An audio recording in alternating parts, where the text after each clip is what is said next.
म्हणलं नाही त्यांना हा पाटील अरे थांबा ना ते काय झालं ते आपले भाऊसाहेब आहेत ना हा त्यांच्या ना पोटात एवढं लोखंड ऐ! आणि ना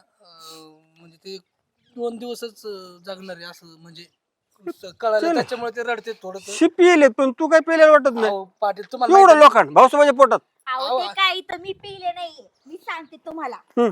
अहो भाऊसाहेब कडले कमी दिवस राहिले तो आता कसं होणार सगळ्यांचं आपण काय करायला पाहिजे माहिती का पाटील असं ना त्यांची काही इच्छा असेल ना शेवट म्हणजे काय त्यांना खायचं प्यायचं म्हणजे त्यांना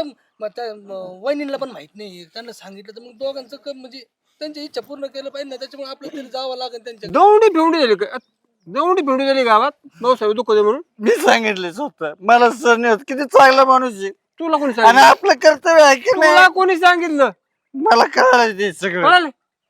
भाऊसाहेब तोंडावर दाखवत नाही आणि वाटली पोटात आहे त्यांच्या भाऊसाहेबांची शेवटची इच्छा म्हणून त्यांना न्यायची भाऊसाहेब दारू प्यायचं काय असली इच्छा मग शेवटची तरी इच्छा आहे का असली तर चल. मग चला बघावं लागेल काय चला ना बघूया चल चल चल चल उशीर नको बरं चला लवकर. आता रडू नका रे.